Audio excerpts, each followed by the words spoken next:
కూటమి ప్రభుత్వం ఏర్పడినప్పటి నుంచి ఇప్పటికీ వైఎస్ఆర్ కాంగ్రెస్ పార్టీ నాయకుల్ని ఏదో ఒక రకంగా ఇబ్బంది పెట్టాలన్న ఉద్దేశంతో ఏదో ఒక రకంగా వారిపైన కేసులు పెడుతూ లేదా దాడులు చేస్తూ ఈ రకంగా ప్రవర్తిస్తోంది. అయితే ఇదే తీరున వారు ఈ లిక్కర్ స్కామ్లో కూడా చెవిరెడ్డి భాస్కర్ రెడ్డి గారిపై కేసు పెట్టి ఆయన్ని అక్రమంగా అరెస్ట్ చేశారనేసి ఇప్పటికే వైఎస్ఆర్ కాంగ్రెస్ పార్టీ నాయకులు మండిపడుతున్నారు. ఇదే అంశంపై మనతో మాట్లాడేందుకు పొలిటికల్ అనలిస్ట్ కార్వేటి రాజగోపాల్ రెడ్డి గారు ఉన్నారు. వారిని అడిగి తెలుసుకునే ప్రయత్నం చేద్దాం. సార్ చెప్పండి, ఈ కూటమి ప్రభుత్వంలో ఈ రకంగా అరెస్టులు చేయడం అనేది ఎంతవరకు సమంజసం అంటారు? నమస్తే అండి. కూటమి ప్రభుత్వంలో అక్రమ అరెస్టులు చేస్తున్నారు అని వైసీపీ వాళ్ళు అంటున్నారు. ఇప్పుడు లిక్కర్ స్కామ్ గురించి కన్నా మనం మాట్లాడదలుచుకుంటే, లిక్కర్ స్కామ్ అనేది గత సెప్టెంబర్ 2024 సెప్టెంబర్ నుండి కూడా ఈ లిక్కర్ స్కామ్ పైన దర్యాప్తులు చేస్తున్నారు. ఇందులో అనేక మందిని కూడా లిక్కర్ స్కామ్లో ముద్దాయిలుగా చేర్చే ప్రయత్నం చేశారు. అందులో విజయసాయిరెడ్డి గారి మాటలను విజయసాయిరెడ్డి గారి మాటల ఆధారంగా వరుసగా రాజు కసిరెడ్డిని కానీ, లేకపోతే రాజు కసిరెడ్డి తర్వాత ఓఎస్డి కృష్ణమోహన్ రెడ్డిని కానీ, లేకపోతే ధనంజయ రెడ్డిని కానీ ఇలా వరుసగా అరెస్టులు చేసుకుంటూ ఫైనల్గా మన జగన్మోహన్ రెడ్డిని అరెస్ట్ చేయాలనే ఉద్దేశంతో ఏకైక లక్ష్యంగా పెట్టుకుని అక్రమమైన అరెస్టులు చేస్తున్నారు అంటూ వైసీపీ చెప్తోంది. ఇక్కడ మనం ముఖ్యంగా చెప్పుకోవాల్సింది ఏమిటంటే, లిక్కర్ స్కీమ్లో ముందుగా నోటీసులు ఇచ్చి ఆ నోటీసుల ఆధారంగా వాళ్ళపైన విచారణ జరిపిన తర్వాత ఎఫ్ఐఆర్ బుక్ చేసి అరెస్ట్ చేయాలి. యాక్చువల్గా అయితే ఇక్కడ వచ్చేసి చెవిరెడ్డి గారి అరెస్ట్గానే తీసుకున్నట్లయితే ఆయన ఏదో కొలంబియాకు శ్రీలంకకు ఏదో వెళ్తున్నట్లు ఆడ బెంగళూరు ఎయిర్పోర్ట్లో అక్కడ విమానాశ్రయం నుండి అధికారులు ఇన్ఫర్మేషన్ సిట్ అధికారులకు ఇచ్చారని, ఇక్కడ నుండి వెళ్ళేసి ఆయన్ను బెంగళూరు నుండి అరెస్ట్ చేసి ఆయన్ను కస్టడీకి తీసుకున్నారని తెలుస్తూ ఉంది. ఇక్కడ చెవిరెడ్డి గారు చెప్పినా లేకపోతే ఇంకొకరు చెప్పినా ముందుగా విచారణకు రమ్మనకుండా డైరెక్ట్గా వెళ్ళి అరెస్టులు చేయటం అనేది సమంజసం కాదు. ఎందుకంటే చాలామంది కూడా చెప్తుంటారు, 7 సంవత్సరాల లోపు కేసుల పైన మనం ముందుగా నోటీసులు ఇవ్వాలి, మనం అరెస్ట్ చేసేటప్పుడు నోటీసులు ఇచ్చి వాళ్ళకి ఏం చేశారు విచారణ జరిపి దానిపైన పద్ధతిగా అరెస్ట్ చేయాలి అని అంటారు. ఇక్కడ ఎఫ్ఐఆర్ లేదు. విచారణకు ముందు నుండి కూడా నేను సహకరిస్తాను అని చెవిరెడ్డి గారు చెప్తున్నారు. మీరు ఎక్కడికి రమ్మన్నా వస్తాను అని అంటున్నారు. ఎప్పుడు పిలిచినా వస్తాను అని గతంలో ఆయన చెప్తూనే ఉన్నారు. కానీ సడన్గా నిన్న సాయంత్రం బెంగళూరుకి వెళ్ళి ఆయన్ని అరెస్ట్ చేసి తీసుకురావటం పైన కొన్ని అనుమానాస్పదాలు ప్రజల్లోనూ వైసీపీ నాయకులు కూడా వస్తాయి. ఇదంతా కూడా అక్రమైన అరెస్టులు. ఒక పద్ధతి ప్రకారమే అందరినీ అరెస్ట్ చేసుకుంటూ వస్తున్నారు. రాజు కసిరెడ్డి పైన కానీ, లేకపోతే ఓఎస్డి ధనంజయ రెడ్డి పైన కానీ, లేకపోతే కృష్ణమోహన్ రెడ్డి పైన కానీ వీళ్ళందరిపైన కూడా ఏదైతే అరెస్టులు చేస్తున్నారో ఇవన్నీ కూడా అక్రమమైన అరెస్టులేను. విజయసాయిరెడ్డి మాటల ఆధారంగా వీళ్ళు ఎటువంటి విచారణలో మేము ఏమి చెప్పకపోయినా కానీ మమ్మల్ని బెదిరిస్తున్నారు, మేము చెప్పినట్లు వినాలంటున్నారు, సంతకాలు పెట్టాలి అని మాపై ఒత్తిడి తీసుకొస్తున్నారు అని వరుసగా అందరూ చెప్పే మాట అదే మాట చెప్తున్నారు. విచారణలో ఒక పద్ధతిగా జరగాలి. విచారణకు పిలిచినప్పుడు వాళ్ళ లాయర్ను నిన్న దగ్గర కూర్చొని పెట్టుకొని విచారణ చేయించాలి. కానీ ఆ విధంగా జరుగుతూ ఉందా అంటే విచారణ ఆ విధంగా జరగట్లేదు. వీళ్ళు చెబుతున్న దానికి వాళ్ళు చెబుతున్న దానికి ఎక్కడ పొంతనే లేదు.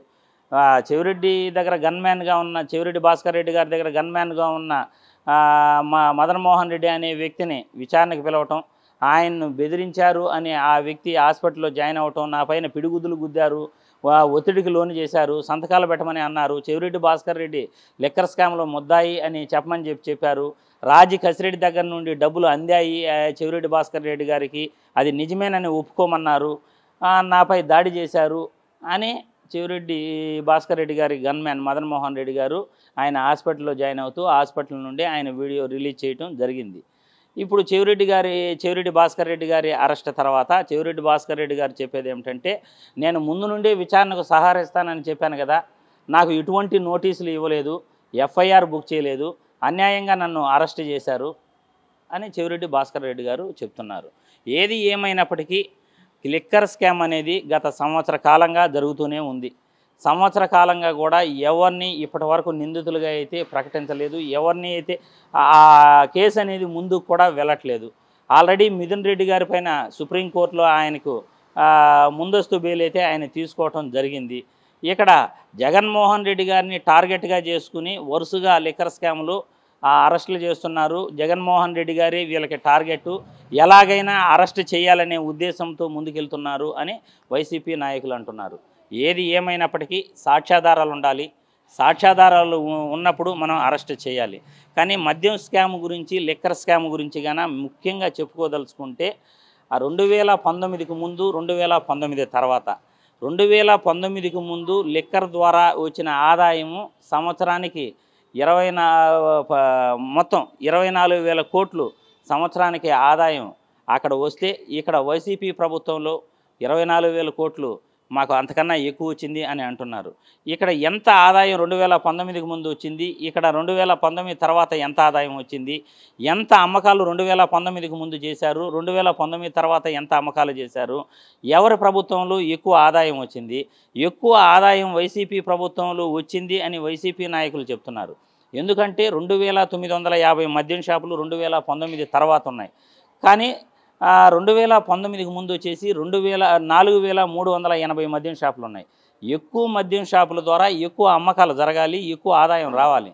కానీ 2019కి ముందు తక్కువ ఆదాయం వచ్చింది. 2019 తర్వాత తక్కువ షాపులు ఉన్నప్పటికీ, 2,950 షాపులు ఉన్నప్పటికీ ఎక్కువ ఆదాయం సంవత్సరానికి 24,000 కోట్లు మేము చూపించాము. అలాంటప్పుడు తప్పు ఎక్కడ జరిగింది?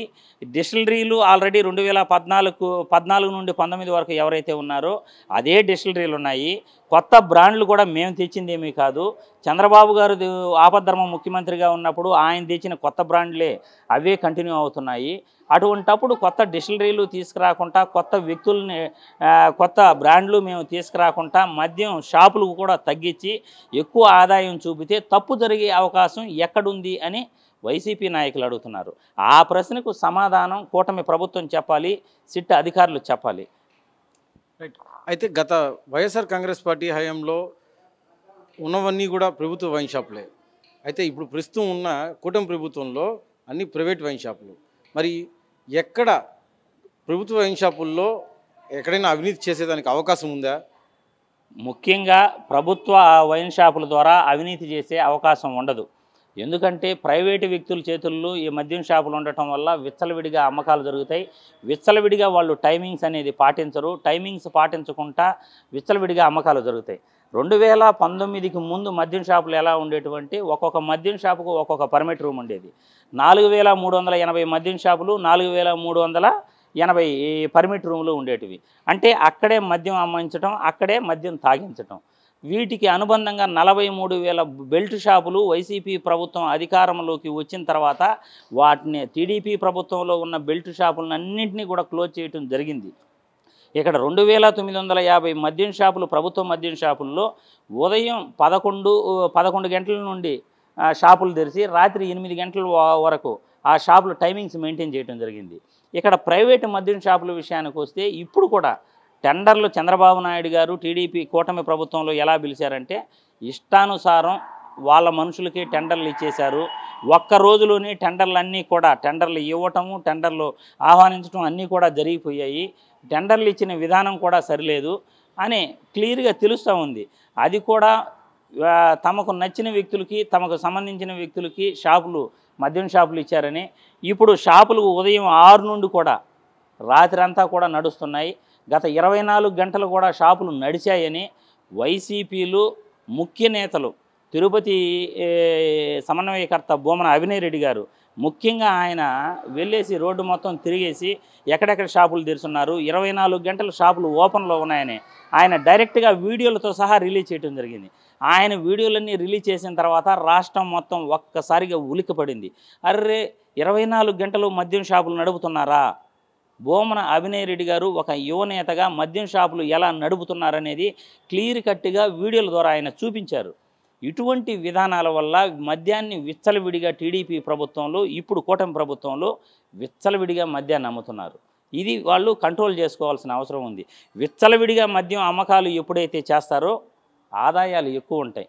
టైమింగ్స్ లేకుండా ఎప్పుడైతే మద్యం అమ్మకాలు చేస్తారో అప్పుడు కమిషన్లు ఉంటాయి. అధికారులకు కావచ్చు, అధికార పెద్దలకు కావచ్చు, ఎక్కువ విచ్చలవిడిగా మన గవర్నమెంట్ రూల్స్కి వ్యతిరేకంగా ఎప్పుడైతే మద్యం షాపులు నడుస్తుంటాయో అప్పుడు కమిషన్లు వచ్చే అవకాశం ఉంది. అందులో లోపాయకారి ఒప్పందాలు చేసుకునే అవకాశం ఎక్కువగా ఉంటుంది. గవర్నమెంట్ మద్యం షాపుల వల్ల ఎటువంటి అవినీతి అనేది ఉండదు. ముఖ్యంగా వాళ్ళు చేస్తున్న ఆరోపణ ఏమిటంటే ఫోన్పేలు లేవు, యూపీఐ పేమెంట్లు లేవు అని వాళ్ళు ముఖ్యంగా అంటున్నారు. ఇది ప్రతి ఒక్కరూ కూడా రాష్ట్రంలో ప్రతి ఒక్కరూ గమనించాల్సింది ఏమిటంటే మద్యం షాపుల్లోకి వెళ్ళి మద్యం తాగే వ్యక్తి కూలివాళ్ళు.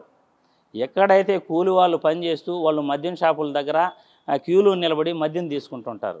డబ్బున్న వ్యక్తి, మిడిల్ క్లాస్ వ్యక్తి గమ్మనే బార్లకు వెళ్తాడు, బార్లలో మద్యం తాగుతాడు. ఈ కూలీ నాలీ చేసుకునే వ్యక్తులు మద్యం షాపులకు వెళ్ళి వాళ్ళు యూపీఐ పేమెంట్లు ఉండవు వాళ్ళ దగ్గర, అసలు ఫోనే ఉండదు. అలాంటప్పుడు వాళ్ళు ఎలా యూపీఐ పేమెంట్లు చేస్తారు? 2019 నుండి 2024 వరకు ఏదైతే సరుకు కొనుగోళ్లు చేశారో అవన్నీ కూడా ఆన్లైన్ పేమెంట్లే ఉన్నాయి. ఆ ఆన్లైన్ పేమెంట్ల ఆధారంగానే మాకు 24,000 కోట్ల ఆదాయం మేము సంవత్సరానికి చూపించగలిగాము అని వైసీపీ వాళ్ళు అంటున్నారు. ముఖ్యంగా కూలి వాళ్ళు ఎవరైనా కానీ మద్యం షాపుల్లో యూపీఐ పేమెంట్ల ద్వారా ట్రాన్సాక్షన్ అనేది జరగదు. ఎందుకంటే వాళ్ళ చేతుల్లో ఫోన్ ఉండేది కూడా ఎక్కువే. ఫోన్ ఉన్నా కానీ అది కూడా కీప్యాడ్ ఫోన్ ఉంటుంది కానీ ఆండ్రాయిడ్ ఫోన్ అనేది ఉండదు. కీప్యాడ్ ఫోన్ ఉంటే ఫోన్పేలు, యూపీఐ పేమెంట్లు వాళ్ళు చేయలేరు. అందులో కూటమి ప్రభుత్వం, కూటమి నాయకులు, టీడీపీ నాయకులు చేస్తున్న మాటలు అవాస్తవాలు అని క్లియర్గా చెప్తున్నాను. అయితే గత వైఎస్ఆర్ కాంగ్రెస్ పార్టీ హయాంలో ముఖ్యమంత్రి వైఎస్ జగన్మోహన్ రెడ్డికి ఎవరైతే సన్నిహితంగా ఉన్నారో లేదా ఆ సీఎం క్యాంప్ కార్యాలయానికి సంబంధించి ఏదైతే కోటరీ అయితే ఉందో ఆ కోటరీకి సంబంధించిన వాళ్ళని మాత్రమే ఈ లిక్కర్ స్కామ్లో ఎలాగైనా ఇరికించాలనే ప్రయత్నం ఏమైనా జరుగుతుందా? ఈ కూటమి ప్రభుత్వం చేస్తుందా? ఈ కూటమి ప్రభుత్వం ఏకైక లక్ష్యం జగన్మోహన్ రెడ్డిని అరెస్ట్ చేయటమే వాళ్ళ ఏకైక లక్ష్యం. జగన్మోహన్ రెడ్డిని అరెస్ట్ చేయాలంటే జగన్మోహన్ రెడ్డి చుట్టూ ఎవరున్నారు, ఏ అధికారులు ఉన్నారు, ఐపీఎస్, ఐఏఎస్, మిగతా జగన్మోహన్ రెడ్డికి సన్నిహితంగా ఎవరున్నారు, వాళ్ళని అరెస్ట్ చేస్తే వాళ్ళ ద్వారా జగన్మోహన్ రెడ్డిని అరెస్ట్ చేయొచ్చు అనేది కూటమి ప్రభుత్వం వాళ్ళు ఆలోచిస్తున్న విధానం. ఎందుకంటే వాళ్ళకి ప్రజా సమస్యల కన్నా వ్యక్తిగత కక్షలు జగన్మోహన్ రెడ్డిని అరెస్ట్ చేయటమే టార్గెట్గా పెట్టుకున్నారు. సంవత్సర కాలంగా ఈ కేసుని ముందుకు నడుపుతున్నారు, తొక్కుతున్నారు. వాళ్ళ అనుకూల మీడియా ద్వారా ప్రతిరోజు వార్తలు రాపిస్తున్నారు. కానీ ఎక్కడ కూడా ఈ కేసు అనేది ముందుకు వెళ్ళట్లేదు. ఇందులో వాస్తవాలు బయటికి రావట్లేదు. రాజీ కసిరెడ్డి కానీ, ధనంజయ రెడ్డి కానీ, కృష్ణమోహన్ రెడ్డి కానీ ఎవరు చెప్పినా మమ్మల్ని సిట్ అధికారులు బెదిరిస్తున్నారు, బలవంతంగా సంతకాలు పెట్టమంటున్నారు, మేము ఏం నేరం చేయకపోయినా ఎందుకు పెట్టాలి అంటున్నారు. కూటమి ప్రభుత్వం ప్రజా సంక్షేమం కన్నా కూడా వైఎస్ఆర్ కాంగ్రెస్ పార్టీ నాయకుల్ని ఇబ్బంది పెట్టడం, అదేవిధంగా వారిని అక్రమ అరెస్టులు చేయడంతోనే వీరు కాలయాపన చేస్తున్నారు తప్ప ఎక్కడా కూడా ఆధారాలు కూడా లేవు. నిరాధారమైన ఆరోపణలు చేస్తూ సిట్ అధికారుల ద్వారా బెదిరింపులకు గురి చేస్తున్నారు. అయితే గత వైఎస్ఆర్ కాంగ్రెస్ పార్టీ హయాంలో వైఎస్ జగన్మోహన్ రెడ్డికి ఏదైతే కోటరీ ఉందో సీఎం క్యాంప్ కార్యాలయానికి సంబంధించి లేదా జగన్మోహన్ రెడ్డికి సంబంధించి ఈ కోటరీ ఏదైతే ఉందో ఈ కోటరీకి సంబంధించిన వాళ్ళందరినీ కూడా అరెస్ట్ చేయాలి. అరెస్ట్ చేసి ఫైనల్గా జగన్మోహన్ రెడ్డి గారిని ఎలాగైనా అరెస్ట్ చేయాలన్న ఒకే ఒక ప్రధాన లక్ష్యంతో ఈ కూటమి ప్రభుత్వం నడుస్తోందనేసి అని చెప్పి అంటున్నారు. ఇందులో భాగంగానే ఈరోజు వైఎస్ఆర్ కాంగ్రెస్ పార్టీ రాష్ట్ర ప్రధాన కార్యదర్శి చెవిరెడ్డి భాస్కర్ రెడ్డి గారి అరెస్ట్ అనేసి అని కూడా అంటున్నారు పొలిటికల్ అనలిస్ట్ కార్వేట్ రాజగోపాల్ రెడ్డి గారు.